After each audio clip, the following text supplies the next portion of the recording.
I do like your view of the flame with the bush and perhaps the sword as a thing of transformation. It's also it's a transformation that kind of consumes the thing in the process. Well, it depends on how much of the thing is chaff. This is why you can't touch the Ark of the Covenant, for example. And this is why people can have very bad psychedelic trips. It's like if you're 95% deadwood and you get too close to the flame, the 5% that's left might not be able to make it. So you think it's all chat, but I think there is some aspect of destruction that's the old Bukowski line of do what you love and let it kill you. Right. Don't you think that destruction is part of That's humility. That's humility. You bet. It's like invite in the judgment.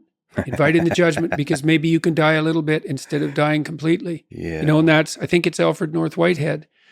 We can let our ideas die instead of us, right? We can have these partial personalities that we can burn off and we can let them go before they become tyrannical pharaohs and we lose everything. And so, there's this optimal bite of death.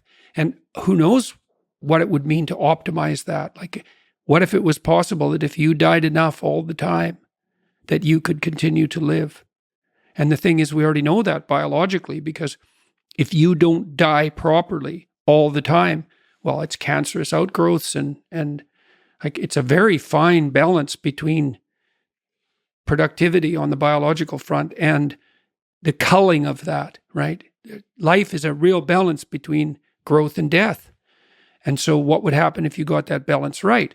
Well, we kind of know, right? Because if you live your life properly, so to speak, and you're humble enough to let your stupidity die before it takes you out, you will live longer. That's just a fact. Well, but then what's the ultimate extension of that? And the answer is we don't know. We have no idea.